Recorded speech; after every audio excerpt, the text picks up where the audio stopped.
네, 안녕하십니까. 동학개미 구독자 여러분들, 성북개미입니다. 오늘 대한전선 방송 드려보도록 하겠고요. 코드번호 001440이 되겠습니다. 이제 다음 주가 추석이네요, 여러분들. 대한전선이 조금 올라가서 좀 추석 선물 줬으면 좋겠네요. 그래도 대한전선이 나름 잘 버티고 있고, 아직까지 제가 오늘 하락 부분에 있어서는 설명드릴 게 참 많은데, 오늘 사실 약보합으로 마감을 했거든요.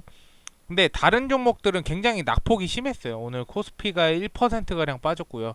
코스닥 같은 경우에도 개파락으로 해서 오늘 약보합 마감을 했는데, 이 대한전선 같은 경우에 코스피가 빠진 만큼 크게 많이 빠지지 않았어요. 다른 종목들 굉장히 낙폭이 심했거든요. 오늘 대한전선은 유일하게 좀 많이 빠지지 않은 종목들 중에 하나 아닌가 이렇게 생각하고 있고요. 오늘 특이점은 거래량이 두 달간의 근 두 달간에 이례적으로 30만 주 이상 터지지가 않았어요. 오늘 개인 물량이 매도를 했고 외국인 물량 매도를 했지만 사실상 이게 매도를 한 거라고 볼 수가 없거든요. 그러니까 매수보다 매도가 그냥 1756주 더 많았을 뿐이에요. 그러니까 한 2천만 원 정도 더 순 매도를 했다라고 보시면 돼. 아무런 영향이 전혀 없는 거래량이라고 보면 될 것 같고, 이렇게 보시면 외국인이 5만 8천 주 정도 매집을 했고 개인이 20만 주 정도 매집을 했거든요. 근데 사실상 개인 물량이 더 많이 빠져나간 거죠. 그러니까 요거 같은 경우에 개인 물량이 많이 빠져나갔다라는 걸로 보시면 될 것 같아요. 순 매수량은 지금 기간계는 계속 매집 중에 있고요. 연기금 특히 제가 전에도 말씀드렸지만 대한전선이 큰 상승이 나오기 전에 항상 기관계가 매집을 굉장히 많이 했다 이렇게 보시면 돼요. 그리고 나서 이제 상승할 때 차익 실현을 하는데, 제가 봤을 때는 요번에 큰 상승이 한번 나와줬을 때 분명히 18,000원에서 2만원 사이는 돌파를 할 것이다라고 저는 생각을 해요. 물론 뭐 우크라이나 재건이나 최근에 이제 원희룡 국토부 장관이 우크라이나 이제 젤렌스키 대통령 키우에서 그 회담을 열었죠. 그래서 그 재건 관련 협력단이라고 해서 우리가 재건을 1200조 정도 가량 재건하는 데 있어서 우리가 조금 어느 일정 부분을 차지하고 싶다라고 아마 의견을 내놓았을 거예요. 그래서 젤렌스키 대통령이 굉장히 긍정적으로, 물론 이제 그 보시면 뭐 네이버, 뭐 현대 산업개발, 현대 일렉트릭 등등, 그리고 뭐 두산이나 아니면은 제가 어제 뉴스 나온 걸로 봐서는 대한전선 사실 없었거든요. 근데 중요한 거는 요겁니다. 제일 중요한 게 어떤 거냐? 이렇게 우크라이나 재건 검색을 이렇게 하면 이렇게 나오죠. 그러니까 한번 여기 제가 말씀드리고 싶은 게 있어요. 그러니까 이렇게만 봐도 일단 소형 모듈 원자로, 그리고 그리고 현대 건설기기 우크라이나 건설협회 및 뭐 MOU 체결한다 뭐 이런 식으로 되어 있고요. 그러니까 지금 우크라이나 이 전쟁 지역 5군데, 4군데에서 5군데를 재건한다라고 하는데 철도부터 시작해서 뭐 원전도 있고, 뭐 최근에 이제 그 건의한 게 2차 전지 관련해서도 리튬 관련해서도 이제 협업을 하겠다 뭐 이렇게 얘기를 했죠. 근데 보면은 전선이 안 들어가는 데가 없어요. 전선이 다 전선이 들어가요. 이 네다섯 군데는 말할 것도 필요 없이 그냥 무조건 전선이 들어간다라고 보면 돼요. 이 전선은 LS냐 대한전선이냐 이게 문제가 아니에요. LS하고 대한전선은 아마 한 군데서 독차지는 절대 못할 겁니다. 그렇기 때문에 두 군데 나눠져서 하는데, 이 원전이나 이런 거 관련해서는 LS도 LS지만 대한전선이 조금 더 우세하다. 초고압 케이블이 메인이기 때문에 초고압 케이블. 그래서 제가 봤을 때는 전선 관련주들이 이 우크라이나 재건할 때 상승을 크게 좀 탄력을 받을 것 같은 거는 전력 설비가 거의 50% 이상 차지를 해요. 이 매출 비중에. 이 지금 건설하는데 전력 설비가 무조건 들어가야 되는데, 특히나 이 러시아가 우크라이나 전쟁 공격을 했을 때 이 초고압 케이블 쪽을 많이 포격을 많이 했다 그래요. 이게 굉장히 많이 줄어들었다 그래요. 왜냐면 이 초고압 케이블이 이제 대체적으로 이제 전쟁할 때 이제 전시 시설이나 아니면은 이런 원자로 이런 데 많이 들어갔기 때문에 이런 초고압 케이블이나 이런 것들이 많이 파손이 됐다고 합니다. 그래서 이 부분에 있어서는 대한전선이 그래도 크게 영향을 미치지 않을까 이렇게 생각을 하고 있습니다. 그래서 좀 기대를 해볼 수가 있을 것 같아요. 이 재건 관련해서는 확실히 제가 전에 말씀드렸지만 아예 미래 모멘텀이긴 하지만 가장 가까운 게 이제 원전하고 재건 관련주다.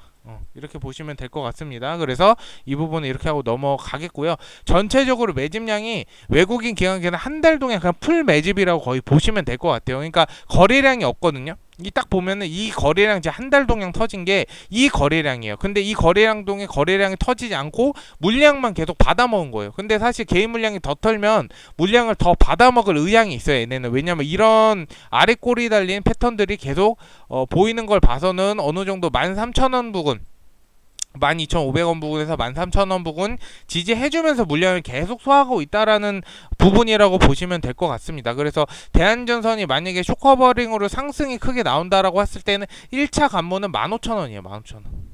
그 2차가 이제 18,000원 정도가 되겠죠. 2차가 18,000원에서 2만원 가량 되겠다. 이렇게 보시면 될 것 같습니다. 그래서 지금의 적절가는 진짜 18,000원 정도 대가 적절가입니다. 대한전선 실적이면 뭐면 뭐 지금 욕할 게 전혀 없어요. 그렇기 때문에 A의 어떠한 적정 주가는 액면 병합 전인 이 18,000원 구간대 17,000원에서 18,000원대 구간이다. 저는 이렇게 지금 보고 있는데 어쨌든 간에 못 올라가는 건 그냥 이유는 한 가지예요. 그냥 소외받았기 때문에. 근데 그 이유도 얼마 못 가요. 왜냐면 실적이 좋고 모멘텀이 크기 때문에 여러분들이 어쨌든 간에 대한전선을 미래지향적으로 보신다면 계속 물량을 잘 모아 가시면 언젠간 크게 한 번에 팍 올라가는 일이 분명히 저는 있을 거라고 생각을 하기 때문에 이 부분은 제가 항상 방송 드릴 때 말씀드리지만 2만원 아래에 어느 정도 평단, 왜냐면 내가 한 2, 3년 기다렸어. 고점에 물려갖고. 근데 2만원대 그냥 털고 나가면 2년 동안 기회비용 날린 거잖아요. 조금이라도 비중이 크다면 수익을 보고 나가는 게 저는 좋겠다라고 생각을 하거든요. 그래서 지금 대한전선이 정배열 형태로 움직일 때 어느 정도 비중을 좀 늘리면서 평단가 낮춰주시면은 괜찮을 것 같다 이렇게 생각이 듭니다.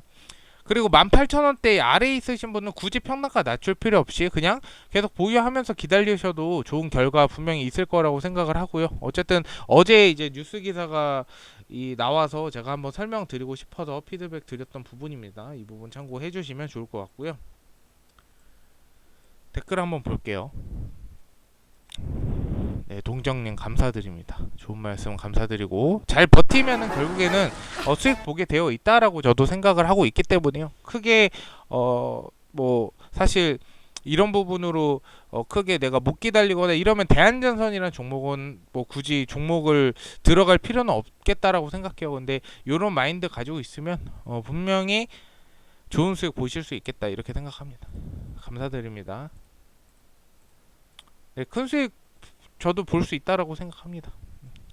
걱정 안 하셔도 되고요.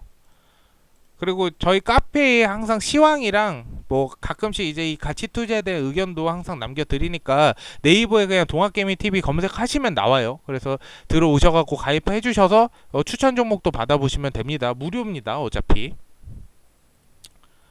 감사합니다.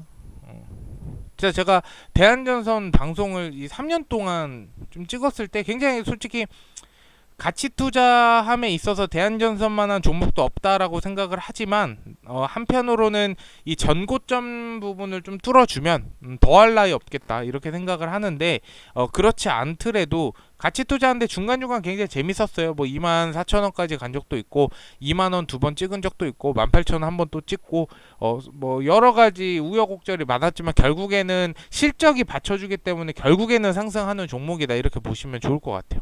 아무튼 다들 감사드리고요. 대한전선은 지금 우리가 이제 앞으로 봐야 될 거는 이제 원전 섹터나 2차 전지 끝나고 신재생 섹터나 아니면 우크라이나 재건. 근데 이 세 개 중에서도 우크라이나 재건이 제일 크죠.